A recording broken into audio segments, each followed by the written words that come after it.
Ang ina mo. Kainin mo. Pag hindi mo kinain yan, I've done that before with other person. I will do it again. Maraming beses na ako sa mayor ako nung pinapakain ko yung mga stock ko.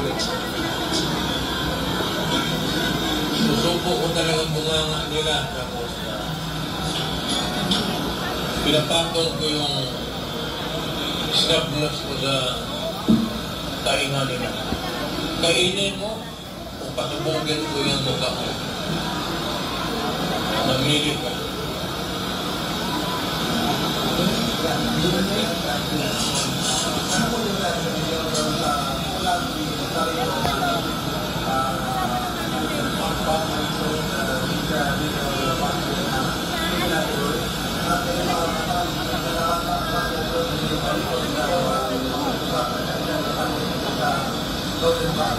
Alam mo, itong maisyo, let me be very clear. Itong hakbang maisyo does not call for the ouster of the President Marcos. It does not call for his resignation. It does not call for any, even to change his clothes for the day. Itong hakbang na issue is not directed against the government, the speaker. It is not against anybody. Ito na yung sentimento. Alam mo, sa totoo lang, lahat administration, without exception, may pagkakamali talaga yan. Kung these are the things that pagka hindi talaga, mahirap man magsalita hindi lumalabas. Kasi kayo, do not be offended. Pati kayo, yung freedom of the press, wala yan. Meron sa akin, puro makabasa. It does not exist today because kontrado. Censor pagdating doon, button. This is not good. Kung natin ilaban ko. Huwag kayo ma-insulto. Totoo yan. All throughout the Philippines. Kontrolado naman. So, gano'n lang. So, kami naman, gusto kami mag-rally, pero kung ayaw magbigay ng permit, hindi kami magbigay. So, namin lang kasi, sabihin lang namin sa taong bayan, yung hindi lumalabas sa media, kasi wala na. Hindi ko masay tightly control, pero adulterated na yung trabaho nito. You know what I mean? Adulterated. Or Santos ay polluted na yung wala na yung kagaya ng media na revealing not this time. I don't know. Dami-dami yung people dito. I cannot really leave a specific reason why. Grabe. So, tawag dyan lang ako. From afar, from a distance, yan ang nakikita ko. As a former mayor and former president. And I'm sad. Kasi nung panahon ko, kayo, pagka-diretsara na tayo, wala akong ginawang wala yung mga editorial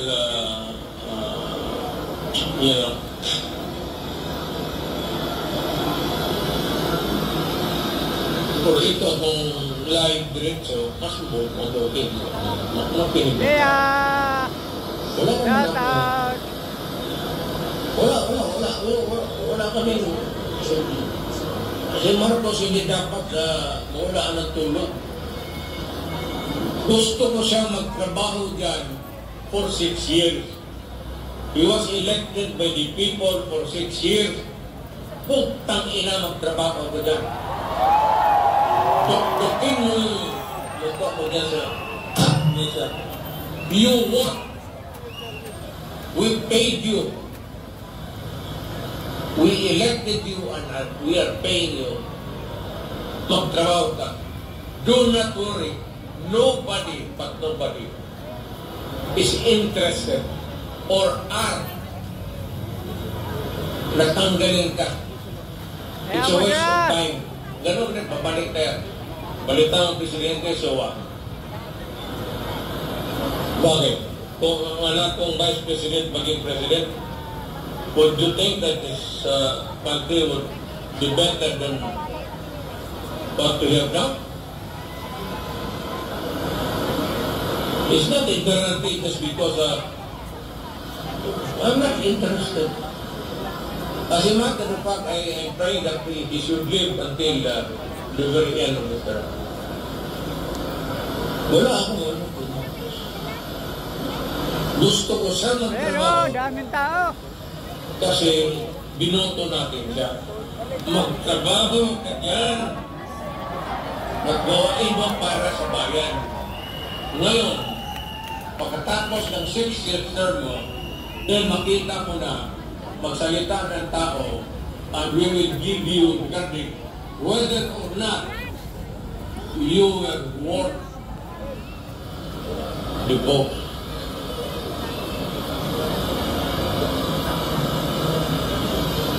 Yun lang mga ito, kailangan i-aus mo yan, i-kubita ko rin ka, wala. Pagkatapos nila, sabihin mo na, ikaw, pag-grado mo, ito. Pag maganda, 95 ka, isa.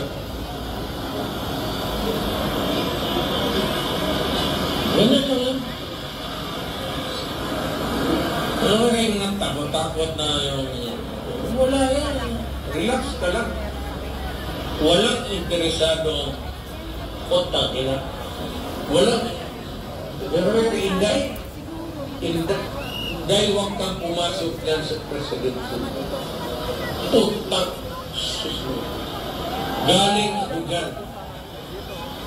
Ayaw ko lang na-insulto ang Pilipino. Pero utang ina trabaho na. Trabaho ka.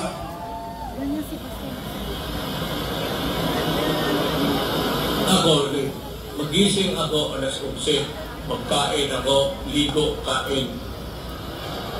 Tapos bihis, punta ng opisina. Pagdating doon, trabaho na. Matapos ako na, alas 10, alas 11. Sa Barnes ako, pabalik ako. Hindi ako natutulog ng Malacanang. Dito lang ako sa likod. May mga bahay-bahay dyan. Tapos, umaga, gano'n. Kasi ang sweldo mo, gano'n lang. O ako, ito, nag-grade si Inday.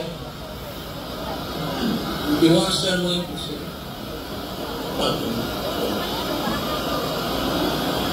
Bigayin mo yung mga ambisyoso. Ngayon, ngayon mo yung mga ambisyo maging presidente.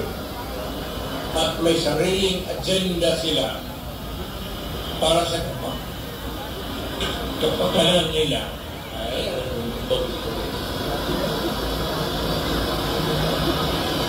Okay, the seminar. Sir, dinigyan ng malusog yung June 30 na National Protest Day na may pagpaliwataran ng ginagawang rally ng Philippines sa ano po nasasabi ko niyo dito? Well, it's that maisog is a group of ano yan eh. It's not me actually. Maisog is not me and me is not maisog. Iba yan, may ibang mga ano yan, ibang tao yan. Brainchild nila yan. Mga negosyante, gano'n, nagkakalat ng gano'n. I cannot say anything But I hope that whenever there is a rally, it should be peaceful and the people must be law-abiding. Kasi ako, presidente ako, ayaw ko ng gulo ng bayan. Yan talaga, ayaw. Kasi naging presidente ako. Not even the slightest disturbance. I would not wish it upon my country. Sir, balikan ko lang yung kay Lima na sabi niya, mananagot daw po kayo, sir. Sagutin ko siya. Sabi niya, sir. Nagbaliktad ito ngayon. Siya nang ligaw na akin. Wala na po, ako ko. Ano, isagot ko sa kaya? Pero hindi, okay lang. Medyo, gumanda ba siya? Kumata ba? Hindi na.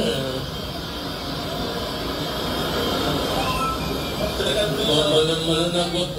Siya yung nagtalak dyan at tapos. May exhibition ka dyan. Di ba? Kita na lahat ng buong bayan. May exhibition siya na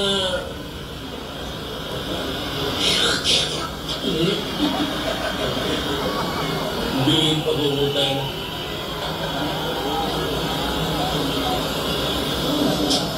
May sound effect pa. Sir, recently, Vice President Sara posted Okay, one more. Because we back to Lima. Lima, maski anong gawin mo. Maski anong gawin mo. Maski anong dasal niya. Magpalansya sa takbo. Yung ginawa niya, she has shamed for generations to come. Yung magdadala ng pangalan niya. Nandyan pa yan niya. Kung delikadesa, wala na lang. Wala na. Pati ako talaga. Ayaw. Kasi, alam mo, mga anak rin akong babae. Pero, tapos ka na sa huwag kang sumobra kasi lumakas yun ulit. Lalo ka ng babaon. Do not tempt the gods. Find your peace where you are now.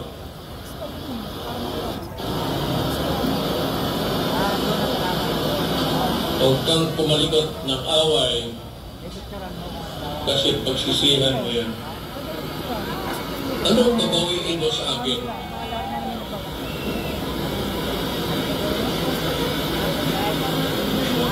Hindi ba na ako nag-rock and roll?